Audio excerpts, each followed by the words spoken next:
Bombs dropped, a ceasefire agreed and NATO members boost defence spending. It's been a week of wins for Donald Trump. The Prime Minister backs the US show of force, but when it comes to defence, is standing by his own budget priorities. I'm David Speers. Welcome to Insiders.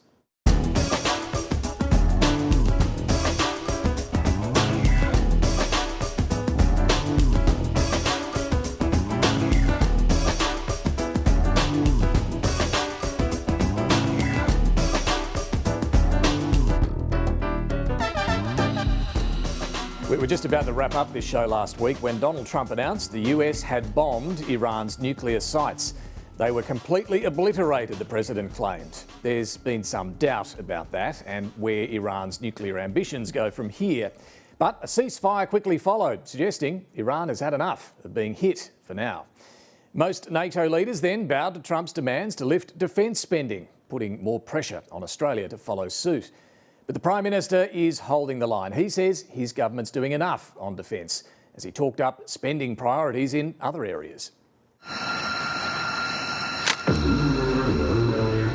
American bombs hit targets in Iran. The strikes were a spectacular military success.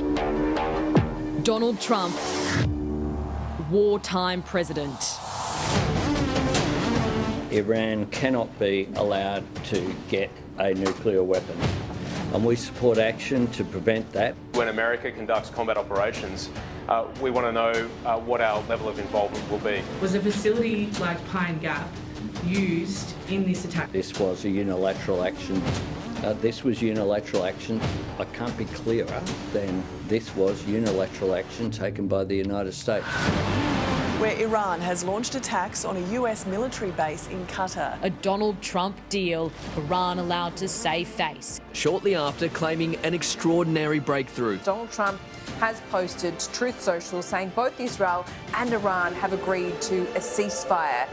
It certainly doesn't look like a ceasefire. I'm not happy with Israel.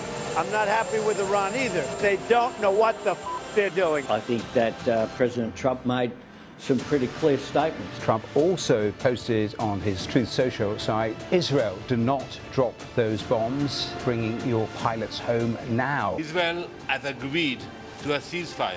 Iran's president has said in the last 5-10 minutes that Iran will not violate the ceasefire unless Israel does that.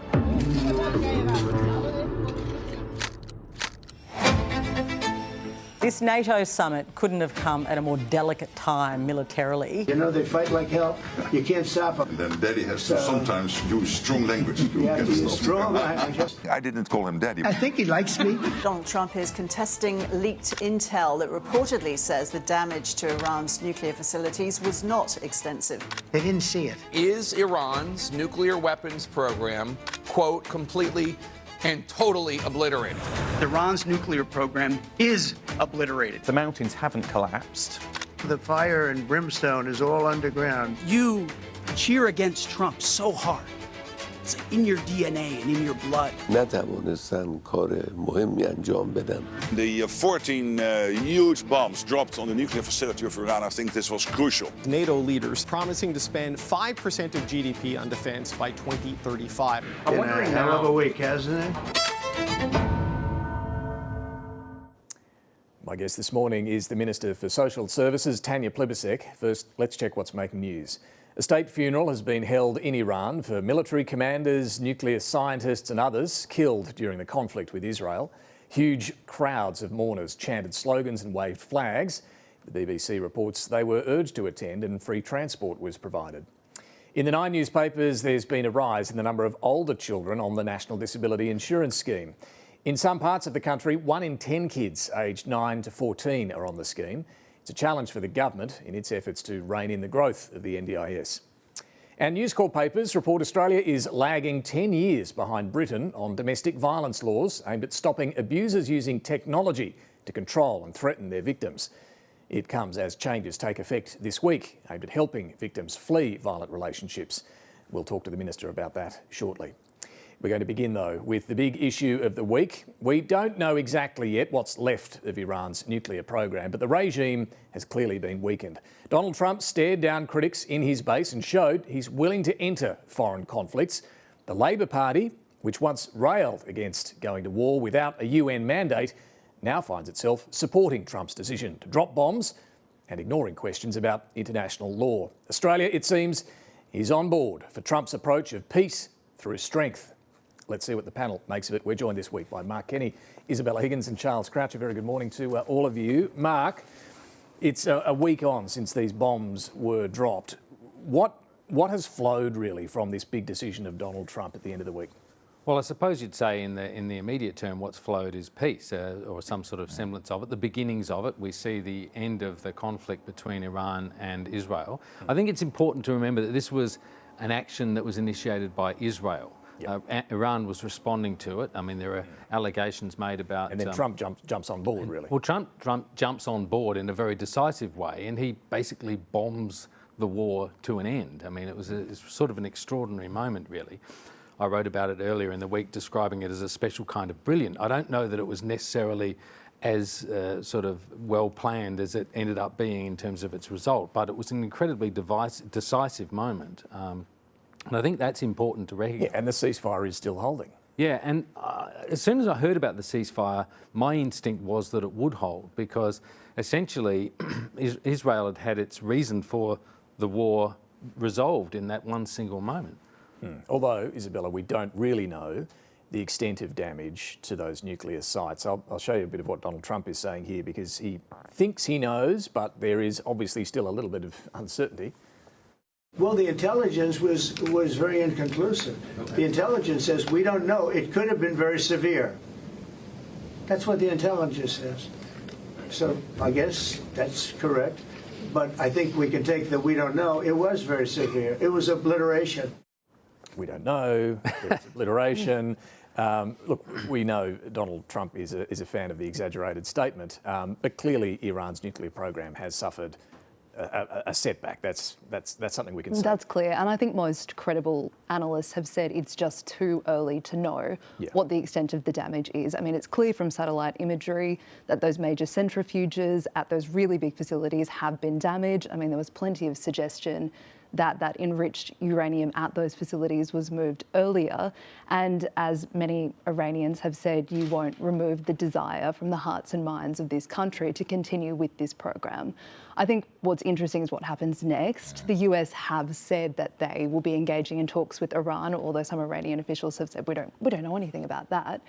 But does these attacks make it impossible to return to the diplomatic table? Can you continue talks now, or does this just drive the nuclear program figuratively and literally underground? Well, this is the thing. I think Iran's parliament voted to exit the Nuclear Non-Proliferation Treaty. It would still need to be agreed by the Supreme Council, but this is the unknown now, isn't it, Charles? Do they quit the treaty, no more inspectors, thank you very much, and accelerate towards a nuclear program? You know, it's a possibility. It depends how far back they are now after these bombings. That's the fear, and with that much enriched uranium, you just don't know how much there is there, right? So how long this will take to get back to A, where they were, and then B, where they want to be when it comes to bomb is unknown. The biggest story here, I think, is the fact that Donald Trump has weighed in. Yeah, I was going to ask you about that, because he was facing pushback from his MAGA base, right? And he has stared that down. Yeah, he has looked at people like Steve Bannon, Tucker Carlson, even J.D. Vance was a real isolationist. And what he was elected on, this no new wars mentality and this idea that he would be inward-looking and pull away from the world, has been rebuked as much as the Iranian program has in this one action. I think that's a really positive sign for the rest of the world that, OK, this superpower is still going to be involved in the rest of the world. For Australia, who's hitched so much of our defence and security bandwagon to the Trump train now, that's also a sign that he's looking to the rest of the world and not just looking at spending less and shrinking into America and turning away on the rest of the world. And that's a significant point, Mark, isn't it? Because there's big uncertainty when he came back to office, this America First approach and all these people around him saying, do not get involved in anything that resembles a foreign war. Yeah. And there were nerves about that in our region as well, as to would the US ever get involved here? Yeah, I mean, it's a particular kind of involvement, though, isn't it? It's an involvement from sort of, you know, whatever it is, 50,000 feet in the air sort of thing. They've used weapons, these massive ordnance penetrators that no one else has. Israel is obviously a very close partner of the US. In a way to see this is that Israel is conducting a war with Iran. The US is worried about this. The US has arms which can supposedly destroy these facilities in a sort of a single go. And so it steps in and provides that assistance for that moment. And it turns out to be quite decisive, as I say, because...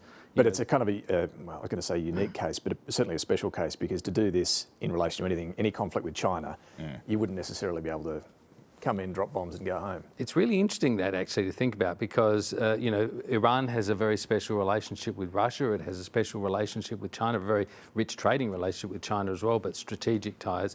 And neither of those countries really did much or said much about this, which was. And if you're wondering what's going on in Iran now as well, really interesting chat with Kylie Moore-Gilbert on the podcast this week. Mel Clark spoke to the academic, and Kylie Moore-Gilbert, of course, spent 2 years detained in Iran, including 2 years in that Evin prison that was struck by Israel as well. And she spoke about the factional power play now underway in a weakened Iran, and also the roundup of those being accused of collaborating with the enemy.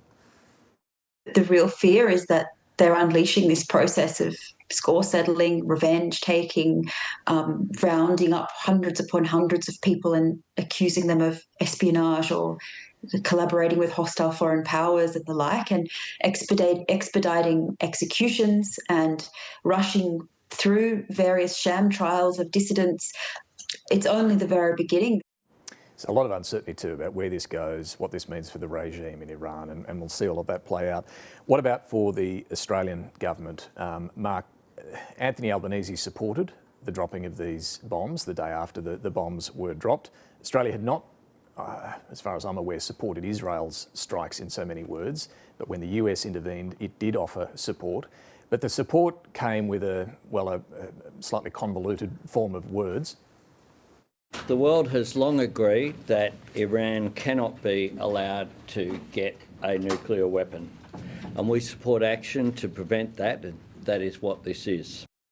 We support action that does that, and that is what this is, yeah. Which was the same form of words that Penny Wong had used before that doorstop or that press conference on that day. So yeah, they were being very careful about how they expressed this, and they had taken some time to do it. But other leaders like Keir Starmer in Britain had been more sort of definitive in support for the action. So I think there was some pressure on the government. The opposition was clearly supporting it here as well, clearly supporting the US action. So I think there was a sense that basically was pragmatic to a degree, like it's actually happened now. There's very little point in arguing about whether it was legal or not, is essentially what the government's position was. Except I don't think there is any doubt about whether it was legal or not. I think quite clearly there was no justification for it under international law. There might have been under international politics, but not under international law. But that is a difficulty, isn't it, Isabella, for the Australian government, who often point to Russia and China and wag the finger and say international law needs to be followed, whatever you're doing. Oh, it's a really awkward position for a centre-left government when you have, you know, some of the biggest international lawyers in this country saying this doesn't look like it meets the UN Charter, being very, very critical.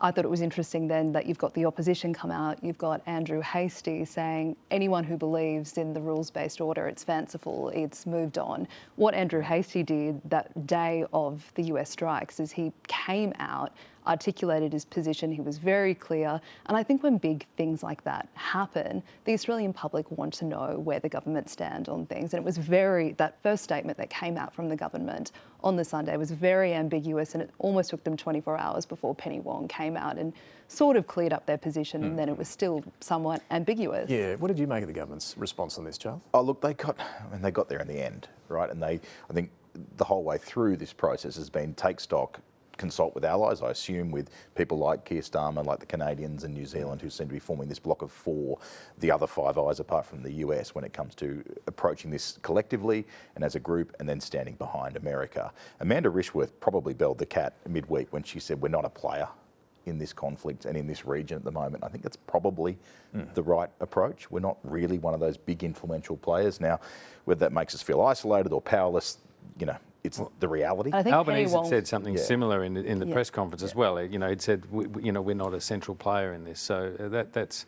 As soon as Penny Wong came out and started speaking, she really wanted to underline that point. Yeah, but just going back to the point about how long it took, you say they got there in the end. I think they should have had a National Security Committee meeting on the Sunday, right? That would have been the smart thing to do, because then they could have come out with their definitive position. It would have given them some time to think about it and to consult and, you know, consult internally as much as anything else, work out their line. In fact, what happened is that the whole of the way through Sunday, there was this sort of ambiguity about it, and it was only really under some pressure on Monday morning that we saw Wong come out, use that formal words. Then they had the National Security Committee meeting, and then they... the only thing the is press conference. Donald Trump keeps a grudge. He doesn't hold it for long. So if he was taking a scorecard of who's supporting, who's not, we've ticked that box and we can move on with that relationship. I don't think it's going to damage it. Well, time to talk to the Minister for Social Services, Tanya Plibersek, who on that Monday morning was actually the first minister to announce the government was supporting it. To take us to the interview, here was Donald Trump declaring that he's now willing to drop more bombs on Iran if necessary. You cannot let them have a nuclear weapon, and that's what happened. It's been obliterated. If the intelligence reports conclude that Iran can enrich uranium to a level that concerns you, would you consider bombing the country again? Without question, absolutely. Tanya Plibersek, welcome to the program. Morning. So you were the first minister to publicly support on behalf of the government the US bombing of Iran on Monday morning. Would you support another bombing if Donald Trump decides it's necessary? Well, that's certainly not a question for me to answer on a program like this without any sort of context, David. You understand that. I think understanding what's happened to date is very important, but as Isabella said a moment ago, it's what happens next that is absolutely vital.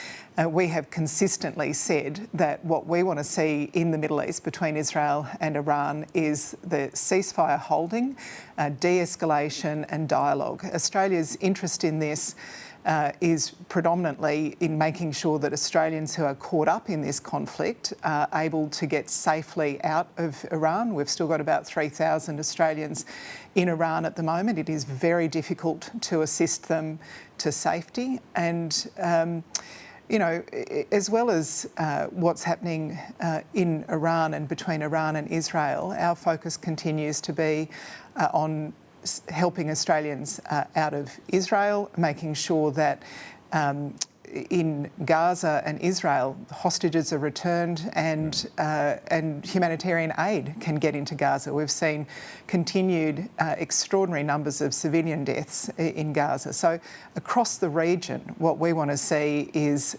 reduced conflict and those ceasefires holding, and in the case of Gaza in particular, humanitarian assistance at much greater scale than it's been able to, get into Gaza in recent times. Okay, but look, it does also matter how Australia decides what it's going to support in terms of the use of force from one country against another.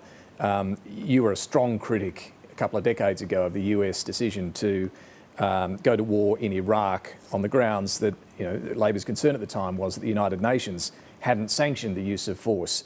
I mean, the UN hadn't sanctioned the use of force here either. Has your thinking changed on when it is appropriate for one country to strike another?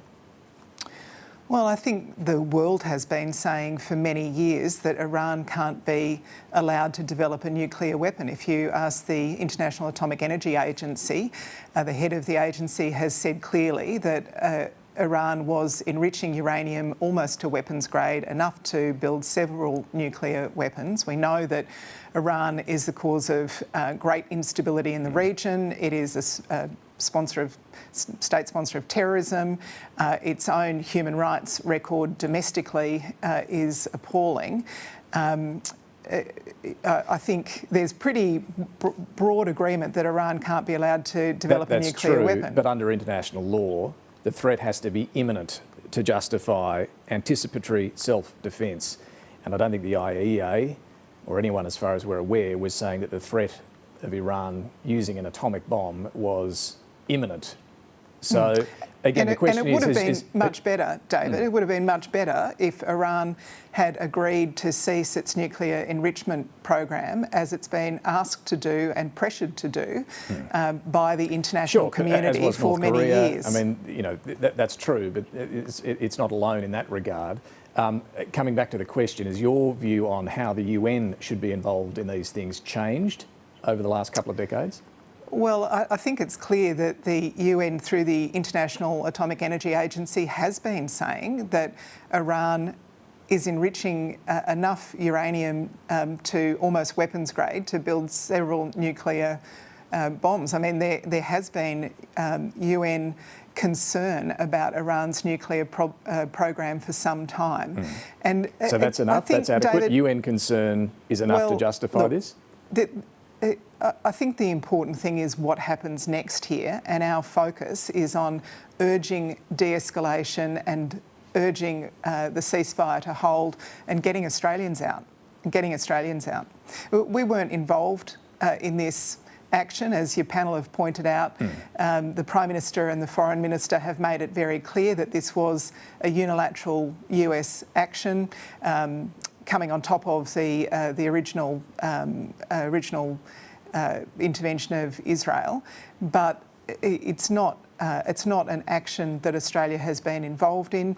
We were, we found out about it after the fact, as you've pointed out, and our interest as a pretty small player in this conflict is to make sure that Australians are able to get out and to do what we can with the international community to say to Iran that they mustn't have a nuclear weapons program, and that the best way to resolve these things is diplomatically, if we possibly can. Yep, and just coming back, I'm interested in your opening remarks about Gaza as well here. Is your message that, given what's happened over the last couple of weeks, Israel now needs to turn its attention to ending that war in Gaza?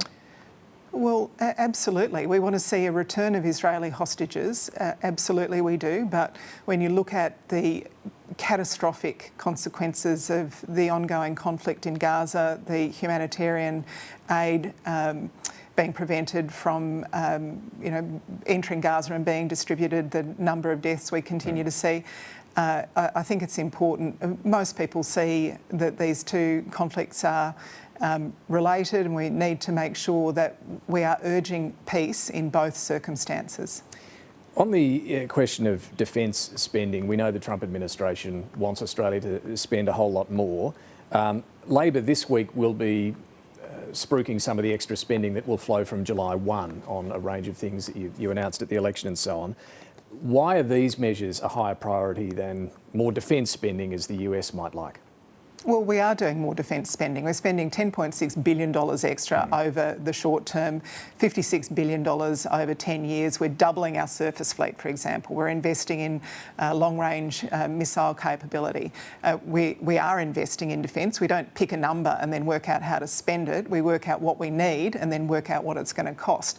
But yeah, we're doing some really important things that start on the 1st of July. So from the 1st of July on Tuesday, you'll see wages go up. You'll see the superannuation guarantee go up. You'll see expanded paid parental leave, more money and more time, and paid parental leave attracting superannuation for the first time. You'll see $10,000 apprentice sign-on bonuses. You'll see paid prac for teaching, nursing and social work students. You'll see expanded a bunch of things in women's health. Jed Carney did a great job in, longer consultations, more support for menopause and a whole lot of women's health issues, and subsidised batteries for the family home if you've got solar on the roof. I mean, all of these things start on Tuesday, and they will all make a huge difference to the lives of Australians. And just to be clear, you don't want to sacrifice any of those things to pay for more armaments, as the Spanish are saying, when it comes to the pressure they're facing from Donald Trump on defence spending? Well, I think the way the Spanish government is talking about it is for them. We don't see this as a trade-off. We are absolutely committed to making the investments we need to make to keep Australians safe. I mean, we inherited the oldest surface fleet, Australian surface fleet, since the Second World War when we came into government. We're doubling the size, we're modernising the surface fleet. It's clear though, we are just doing all of these things. Yeah, it's very clear we're not committing to the sort of spending that the Europeans are or that the US would like us to. That's clear. Well, we're not Europe. We're Australia. We make decisions so the threat is different in Australia's. We make decisions in Australia's interests. We did a very substantial defence review under Sir Angus Houston when we came into government.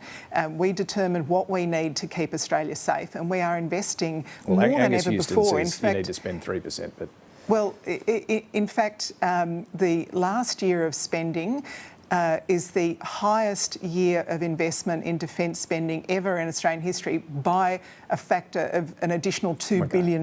And then next year we're going to spend more than that again. In dollar terms, OK. But look, I want to come to the measures in your portfolio, particularly on domestic violence. The $5,000 payment for women fleeing a violent relationship. It was introduced as a trial by the Morrison government. That now will become a permanent scheme. $5,000 obviously doesn't go as far as it did some years ago. Is it enough, do you think, to help victims who are making that difficult decision on whether they can leave a violent relationship? Well, the first thing to say is too often where there's domestic violence, people say, why didn't she leave? When they should be asking, where would she go? This $5,000 is not the only assistance available, but it's a very important start. Like if you're making a decision about whether you can pack the kids up in the middle of the night and walk out the door, knowing that you've got access to money that will help you with the groceries, furniture, or if you're staying home and the violent partner's been removed, help you change the locks or put in some security cameras, that absolutely makes a difference. We know that women go back to violent relationships because they can't afford to leave. So making that permanent is a really important first step. We're also doubling the National Partnership on Family, Domestic and Sexual Violence. So from the 1st of July, funding to frontline services will increase substantially. The Commonwealth contribution to that funding has doubled. We're investing about $4.4 billion in 122 measures in family, domestic and sexual violence since 2022. And that means there is more assistance becoming available. Is it enough? I will never say it's enough until we stop losing women and children to violence in the family home. I'll never say that we are doing enough. And but that's we the thing, are isn't it? making a substantial difference. Yeah. And sorry, one other thing I should say about this payment, David, is it's not the only financial assistance available either. There are emergency relief payments and there are other payments available. This is a start. This is the thing that gives you the confidence that you can walk out and there'll be some help available to you very quickly. It also comes with safety planning and counselling and other supports as well. And of course, we're investing $1 billion in crisis and transitional housing for women and children who are escaping domestic violence. I went to a fantastic, beautiful new refuge opened just recently by the Muslim Women's Association. This is the thing, though, you point to never resting until those numbers come down, because the numbers clearly are still so concerning. 36 women have been killed so far this year, according to Australian Femicide Watch. That's more than one a week. And on top of that, an estimated more than 1,000 women are turned away from legal services every week because there's just not enough capacity. So are there more measures that you're looking at considering beyond what you've just spoken to there?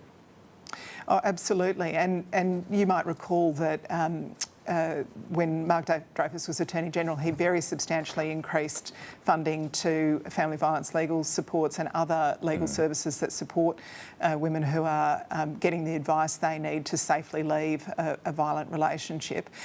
We will continue to work right across government to do that, in legal services, in housing, in my own portfolio for those frontline services. Okay. And we need to work with states and territories as well. This is not just a question for the Commonwealth government. I was going to ask you about states and territories, because there's this story this morning about technology being used for coercive control. So things like, a smart fridge being locked or a thermostat being turned up and down, and these sorts of, can be really menacing things as well. Some states have brought in laws, others haven't. Is the federal government going to put some pressure on the laggards to do more? Yeah, so most states either have coercive control laws or are working on them. And there's been some really important work done by the Standing Committee of Attorneys General to try and make those laws more uniform, to show what best practice is in coercive control laws, because the early states that moved, of course, the technology moves on so quickly. So we see more abuse, like financial abuse using banking systems. We see more hidden tracking devices. We see more use of electronic devices to spy on or control. We need to keep updating our laws because the way that abuse is happening continues to evolve. And one other thing I guess I'd say about this, David, is we're doing an enormous amount. The frontline people who are working in domestic, family and sexual violence are an incredible workforce. They're working extraordinarily hard. We're backing them to do that. We continue to do more, but there are all these countervailing forces in society as well. So you see these young men being fed a diet of violent, misogynistic pornography, that they are seeing, you know, rape in pornography before they've had their first kiss. Unless we really work with young boys and men in particular to challenge some of the ideas about what healthy relationships look like or what a good relationship looks like, we're not going to succeed. If all we're focused on is helping women safely leave violent relationships, we're going to keep doing the same thing. We have to do that. We have to do that better. But we have to change the attitudes that allow this violence to happen in the first place. That's a good point. Look, finally, you've been critical of the Liberal Party this week when it comes to whether they should or shouldn't be embracing quotas to get more women into Parliament. Angus Taylor's not a fan of quotas. He suggested they have subverted democracy in the Labor Party. What's your response to that? Well, the Liberal Party do support quotas. They've got a quota of National Party MPs that have to be on the front bench. So they're happy to have quotas for National Party MPs.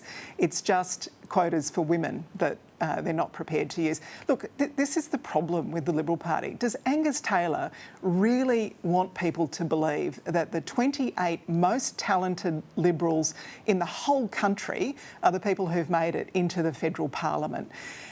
The Labor Party and the Liberals in 1994 had around 14% female representation in the federal parliament. We're at 56% now.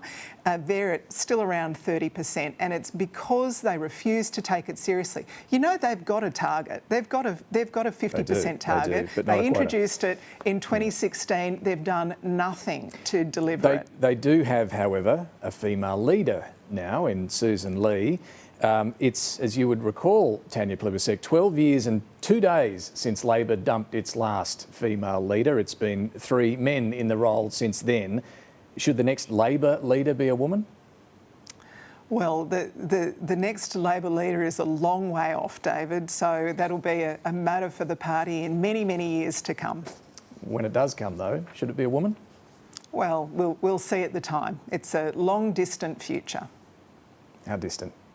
I'm sure it's a very long, distant future. All right. Tanya Plibersek, thanks for joining us this morning. Thanks, David. We will come to the Liberal Party's struggle over quotas, should they, shouldn't they. I want to get back to the panel, though. Mark Kenny, Isabella Higgins and Charles Croucher. We'll come to that issue a long time in the future, a very long time in the future. But look, just to pick up, Mark, on what Tanya Plibersek was saying at the start of the interview there around, you know, the role of the UN and the role of international law. What did you think? The clear impression is Iran posed a threat and the UN had a level of concern and that justified what was done. Yeah, look, I think there's a bit of sort of back engineering here justifying the position the government's arrived at, and I think that's where most governments around the world are really, because there is no legal justification for this. I mean, essentially it was, we're in the world, as Andrew Hastie has said, as Isabella points out, you know, might is right. And that's what we've seen exercised here, and so governments are sort of falling into line.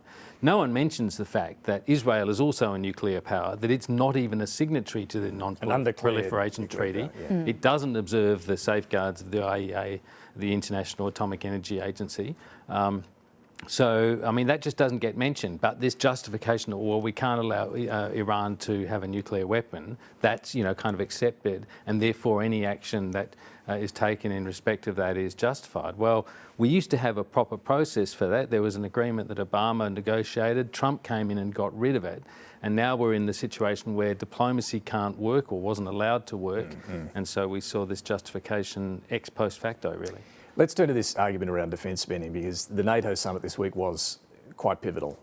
They agreed, apart from Spain, we'll come to Spain, The rest of them agreed to this 5% of GDP target. It's, what, 3.5% on core defence and 1.5% on associated infrastructure. The NATO Secretary-General Mark Rutte was very happy with the outcome and very happy to give all the credit to, guess who? Dear Donald, you made this change possible. Your leadership on this has already produced $1 trillion in extra spending from European allies since 2016. I think he's a good friend. So doesn't he deserve some praise? I mean, would you ever think that this would be the result of this summit if he would not have been re-elected president? So, Isabella, is this a win for Donald Trump, and was the fawning from Mark Rutte really necessary? Well, look, I think some people said it put the ick in diplomatic, particularly when he was calling Donald Trump daddy, which I know not everyone knows the Gen Z vernacular, but just in case some viewers don't, is there a polite way of... So amongst young people, daddy can mean you're a real object of affection. Right. So that can make people quite uncomfortable to hear Donald Trump being described that way by the NATO chief. So if you were young and in the know, that maybe made you feel quite uncomfortable. And the Trump administration really did lean in afterwards. They had social media posts of him arriving back saying daddy's home. So I think they enjoyed this, but I think you could say this was a masterstroke from Mark Rutte and the Dutch in this, in planning this NATO summit. I mean, people were saying it was fawning, that it was playing to him, but, you know, perhaps this saved the NATO alliance. Well, this is the thing. I mean, they need to keep Trump at the table. You know. And they did. I think the cost at which it came is this is the first NATO meeting in a while where Ukraine-Russia hasn't really been front and centre, isn't at the front of every major speech. And I think they've toned back their language on Ukraine as part of an attempt to appeal to Donald Trump. So it has come at some cost, and I think it's a cost to Ukraine in particular. An interesting point. Yeah, that's an interesting point. I mean, look, Trump's pressure over years for NATO to do more on defence is clearly a factor here, but so is Russia. I mean, what it's done has really seen the Europeans wake up. Yeah, galvanised the Balkans and then all through to the rest of NATO. And while the language is, you're right, it's toned back and there isn't that chastising of Vladimir Putin or the Russian regime, there's still money and still funds and still kit going to Ukraine. Now, if it's enough to hold on during this long and drawn-out conflict, we don't know, and we hope it is. But this is a step in the right direction. When it comes to defence spending, it's interesting what Tanya Plibersek said about we don't just pick a number and then work out how we spend to it.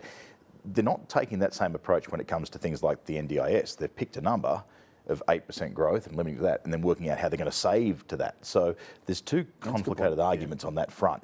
I see where they're going, and certainly we should be, you know, not just throwing a number out there, but it's hard to make those two arguments simultaneously. And the other thing that Sussan Ley brought up in her speech at the press club briefly too is defence recruitment.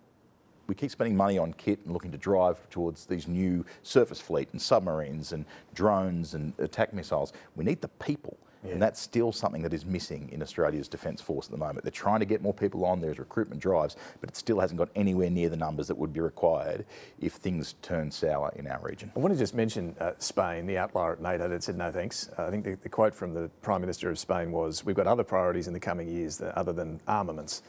And it prompted this retort from Donald Trump. We'll make it up. You know what we're going to do? We're negotiating with Spain on a trade deal. We're going to make them pay twice as much. We're going to make them pay twice as much. Still doesn't understand how tariffs work, does it? I mean, it's... The threat is there we're going to punish them somehow on the trade front because they're not doing enough on defence. And that raised just in the last 24 hours, Trump has also reopened the trade war with Canada. He's basically arced up over Canada's plan to tax the tech giants and backdate that tax to 2022, as I understand it. And he's furious about this and says that, you know, negotiations are off and all that sort of stuff. So, I mean, we're dealing with a very capricious and mercurial kind of power with Donald Trump. Just quickly on NATO, though. It's a win for NATO, this thing as well, right? I mean, this is an important point to make, right? Because Trump was talking about not honouring Article 5. Article 5 is an attack on one is an attack on all principle of NATO. It's basically the core of it, right? And what they've got is... Although, according to Donald Trump, it depends on your definition, Mark. Yeah, but he was saying that more before those discussions than after it. The fact that he came along to the meeting, I mean, we see all this fawning, and it is undignified and appalling in so many ways on any other sort of standard. But essentially they've worked out how to play Donald Trump. I mean, the world is working out how to get out of Donald Trump what you need, and it basically involves lathering on the praise. And lifting your spending by billions. And going to the point about our spending, you know, comparing the two, NATO and us, and you know, the opposition wants to make this point and others do as well. But because they have that reciprocal defence power, that's the contract they have, that NATO has with the US, that it steps in. We don't have that under ANZUS, so why would we be listening to them in terms of setting our defence budget? Well, even the pledge to lift spending is a pledge.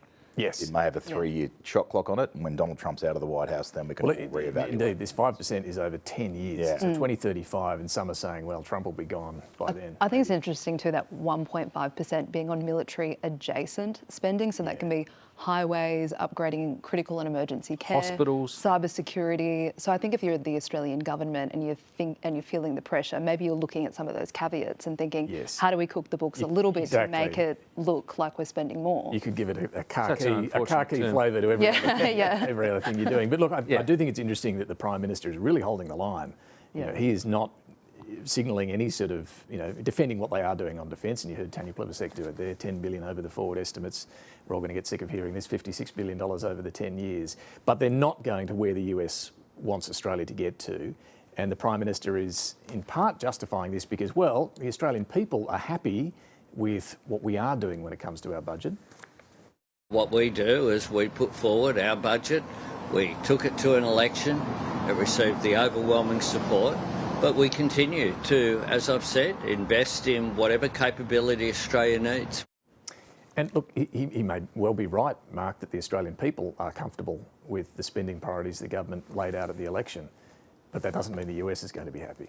No, it doesn't. But I think he's right. I mean, but the PM's in a tight spot here in a sense, right? You can't talk about progressive patriotism, which he's used as the sort of rubric under which government policy is being drawn up.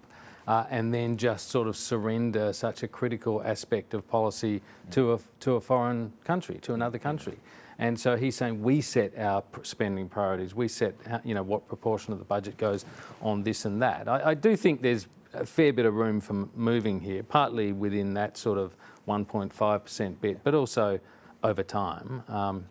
A little bit of rhetoric here in the right place and an investment here and there. But the other thing is the Australian government's talking about, in its discussions with the US, getting some credit for the in-kind support that the Australian government puts into defence, including US bases. I mean, on this program, Andrew Hastie described the submarine base. He said it's basically the one that's going to be in the West. He said it's basically a US submarine base. Now, Australia plays a very critical role for the US. This is how the US projects its presence and power in this part of the world, through Australia, right? And so we've got a fair bit to bargain with, and I think we've got to, and perhaps the government ought to be thinking about this, we've got to muscle up a bit in terms of the way we have our negotiations with the US and say, well, you know, you remember when Dutton got into trouble during the election campaign when he talked about we should put defence on the table. We should put defence on the table in the trade negotiation. Yeah. Well, maybe we need to put defence on the table in the defence negotiation. Yeah, well, it's Donald Trump who's putting defence on the table now in trade negotiations, certainly with Spain. Good point. I want to come to Sussan Ley's first major speech at the National Press Club. This was really the I'm not Peter Dutton speech. The fact that she was at the press club where he wouldn't go, the fact that she acknowledged traditional owners at the start, the fact that she praised the role of the media in our democracy instead of calling us fake news and so on. So many things. Talked about, you know, we were totally smashed at the election, went through how bad their numbers now are, and then opened the door a little on the idea of getting more women into Parliament through quotas in the Liberal Party. If some state divisions choose to implement quotas, that's fine. If others don't, that's also fine. But what is not fine is not having enough women. So opening the door a little on quotas.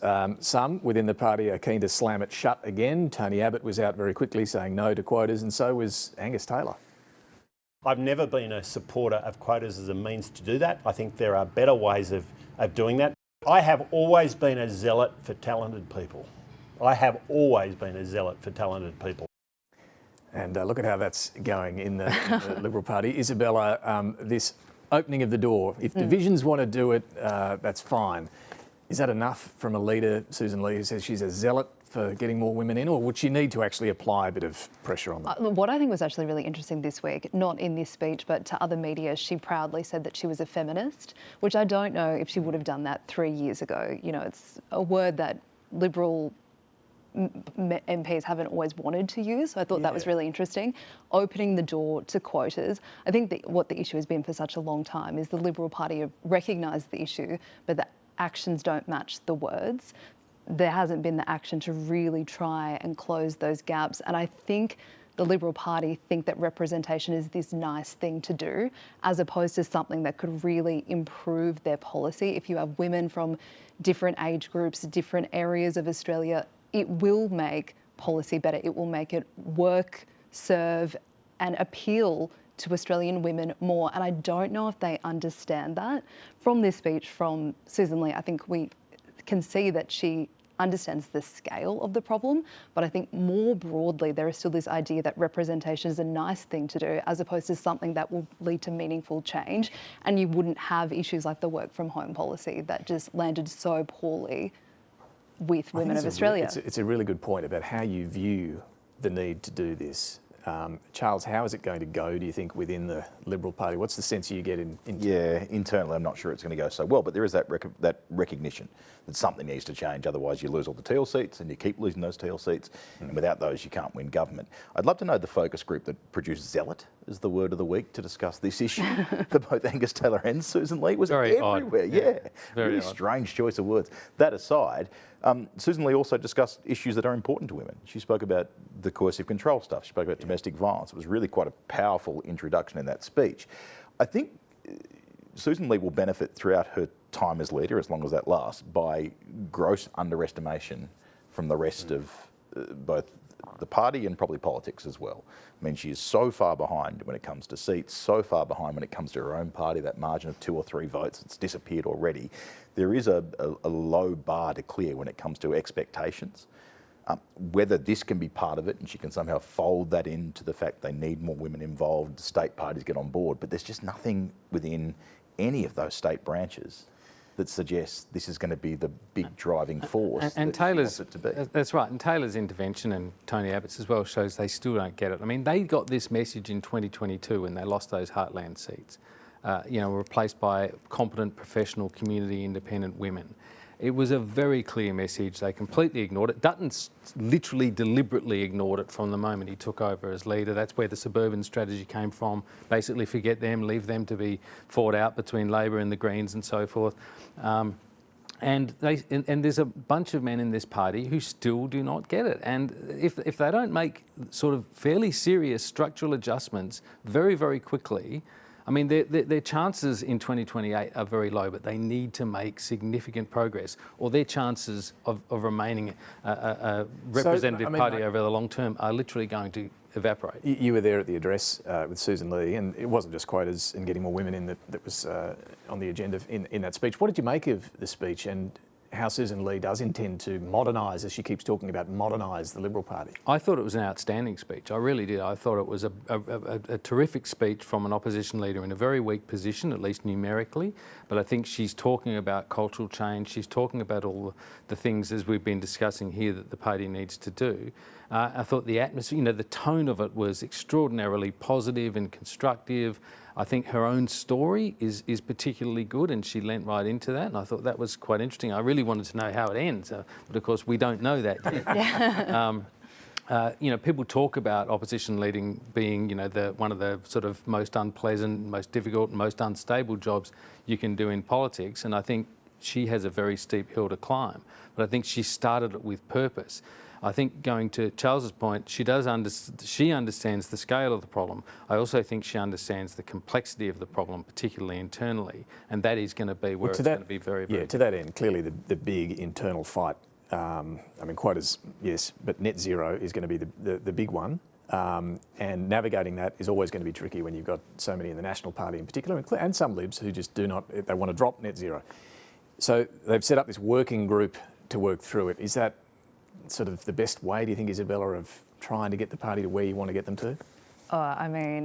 it's a tough job to bring that party together and try and get them to move forward. I mean, everyone needs to feel heard in this discussion, but how you create a coherent policy that is going to appeal to the Australian public with the views that we know are in the coalition or even just within the Liberal Party at the moment, it's a really tall order. So I guess this is a place to start, but there's a huge chasm that they need to bridge. Yeah, no, exactly. And Charles, part of the problem is these Nats are hearing very real concern from their own constituents over, things like transmission lines and so on. Yeah, and they've been through this process before. This is now upwards of 14 years of this same discussion over energy policy and net zero. And I'm not sure that this is going to be the review, or this is going to be the internal working group, or this is going to be the roundtable discussion that somehow solves the whole problem.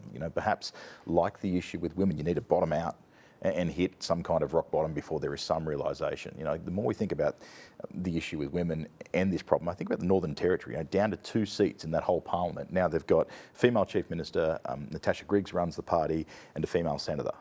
And they've turned it around, probably the most successful branch at the moment of the Liberal Party. Maybe that needs to happen with energy. And as long as there's this fight back and forth, another working group or another review is going to just give you the same result as the last working group. But she's got to find, she's got to try and find some way to legitimise this change, to give it some sort of broad base. I mean, she does start with the fact that it was Scott Morrison who made the commitment to net zero by 2050. It wasn't a Labor government. No, it wasn't a Labor government. So there's some legitimacy there, but there is just such a, there's so many, kind of Neanderthals. That was ignored. That legitimacy that came from the Prime Minister and the miracle worker at the time, that's been ignored, right? Like, what if he can't bring it together, or if Josh Frydenberg can't bring it together, or Tony Abbott or Malcolm Turnbull, what's another working group? I don't think Tony Abbott was about bringing it together. I think it was about splitting it apart. Force it through. On the energy issue, it looks like there's no easy, quick fix, but on the women issue, you're like, quotas is the easy fix. It's not going to fix it immediately and straight away, but it's something you can put in right now that will make a tangible difference, and there's still this resistance to it. Yeah, but that's tied up in the leadership as well. I mean, we see Angus Taylor coming out and sort of, as we've seen this morning, so strongly against it. I can't think of a single moment where Peter Dutton, even as he led the show over a cliff, was publicly countermanded by one of the front benches. That's a really interesting point, that unity that the party agreed to give to Peter Dutton. Already. It's not really there for and Tian's probably in there as well. I mean, it's going to be quite difficult for her because it's an inherently weak position to be in. Yeah, all right. Our panel, Charles Crouch, Isabella Higgins and Mark Kenny, are going to be back very shortly with some final observations. Time now for Mike Bowers and Talking Pictures.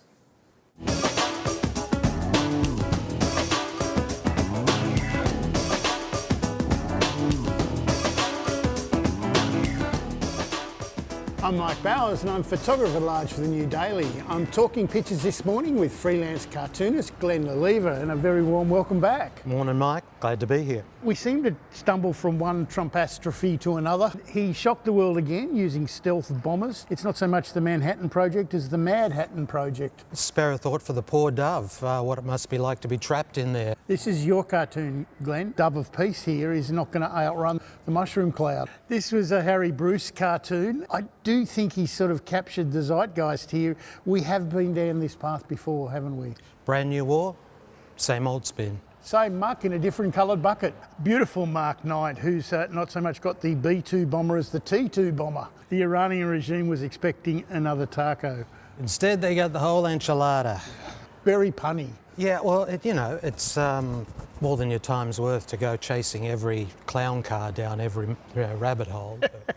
I love this David Pope cartoon. He's upgraded us from the deputy sheriff to the remora fish. International rules-based order is the metal shark here, piloted by one Netanyahu. Just to clarify Australia's position, we're going to follow it. Look at Richard Marles down here. He's got lifeless eyes. I love the nose art on the shark submarine here. It's Trumpers Bell. Memphis felon. Lovely Fiona Katauskas. Lessons of history, and here's Penny and the Prime Minister Anthony Albanese. Middle East fantasy, as they're sitting on the floor reading the fantasy cartoons. Not a bad idea for a book, really, isn't it? Yeah, well, if it doesn't have a huge section devoted to Middle East fantasy, it's not a presidential library, is it? Warren Brown has been on fire recently, and he's witnessing the A-bomb 1945 with military here in New Mexico. watching Trinity and witnessing the F-bomb 2025 as the press blocks its ears because the President dropped the F-bomb. Thank God Warren decided to do the F-bomb drawing so the rest of us didn't have to. Glenn, Trump's approach to Iran is something he swears by. And there's definitely a surplus in the swear jar here, according to Johannes Leek. And Albo's defence budget is just a couple of buttons. Defence from whom? From what? The Chinese? I mean, if they're coming for our buttons, they're too late. Well, Iran might have got a ceasefire, but Gaza wasn't so lucky and on it drags. Gaza, meanwhile, how do you enrich uranium? Well, just in, Israel's going to bomb Gaza all over again before they get nuclear weapons. It's preemptive. Preemptive. I love this Megan Herbert cartoon. Woulda, coulda, shoulda. Could have been Hamas hugging the dead child. Could have housed strategic targets as the block of flats goes under, and could have been a negotiating table. They've destroyed it. I really love the way she just gets right at the nub of it. Remember, Mike, they can't prove a thing if you destroy the evidence. Glenn, you've got the bomb as a shark-like figure here eating the kids. Every box of kids is guaranteed to have your daily requirement of snap, crackle and please stop. Yeah, please stop. I love free Nobel Prize inside. Yeah, you got to get to the bottom of the box, though. Yeah. Matt Golding has renamed the award Please Leave Us in Peace Prize. Yeah, you could have drawn Alfred Nobel himself with his fingers in his ears. It's another pretty tough week in cartooning, Glenn, but thank you very much for sharing it with me. You're welcome. Back to you, David Speers. Thank you, Glenn. Thank you, Mike. And yeah, just noting that Donald Trump's been posting as he does on social media, talking up the deal being negotiated to end the conflict in Gaza now. So we'll see what happens. He's hinting over the next week or two something might happen. We'll see. Charles. I knew he was a watcher. Yeah, that's right. Whether that was part of the agreement with Iran as well, that this defence bloke would come in and do the thing if this is safe as well. No, exactly. Final observations? Yeah, I want to shout out to the Australian cattle producers. Through all the talk of tariffs and being lumped by America, our beef exports to America grew after the tariffs came on. Now, this is a group of producers that have been through drought in some parts of the country, flood in other parts. They've had tariffs thrown on them by different countries around, and yet they continue to defy the odds. Now, part of that is the fact that Canada and Brazil, other big cattle producers, also have tariffs on them. Another part is the fact that the American livestock producers can't get their herds up just yet. But the other part is it's quality. I was going to say. Quality beats quantity. And the Americans like their hamburgers, our meat makes their hamburgers and will continue to do so despite all those hurdles. So it's an impressive sector. Good point. Aussie beef, hard to beat. Isabella.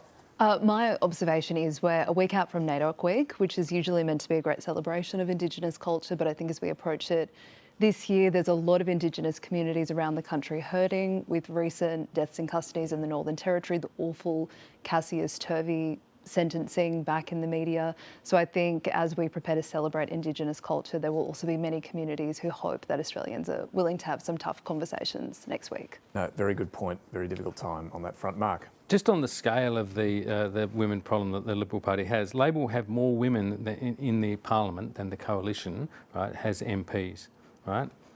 Labor will have a majority in both houses. Lee will have 5 women behind her, sitting behind her when she's sitting at the dispatch box. So they could all travel to Parliament in the same car, effectively, whereas Labor's contingent of women would need a full-size bus. There are more women in the Teals than in the Liberal Party, Parliamentary Liberal Party. The minor party of the Greens has more women in it than the Liberal Party has women. And in fact, there are more Greens with hyphenated names than there are Liberal women in the Parliament. Wow. So, I mean, it's a fairly significant problem. Yeah, and when we do see eventually the Parliament sit, I reckon that shot of the House of Representatives and obviously the big Labor majority, but the number of women in the chamber is going to be historic. I think it's going to be quite an image to see because the Teals, 51 Labor women, it's going to be quite something. Thank you all very much for joining us this morning. Thanks for your company as well. Finally, New South Wales Premier Chris Minns was wound up but not fully zipped up at the dispatch box the other day until a colleague brought to his attention the urgent matter of his fly. We'll leave you with that. Thanks for watching. Premier, resume your seat. I'll stop the clock for you if you wish. The Premier is completed his Thank you. I call the member for Leppington. And Mr. Speaker, I want to thank the member for Rockdale for his urgent message. Seem to be a fly buzzing around here. You're making us all feel very excited about being here.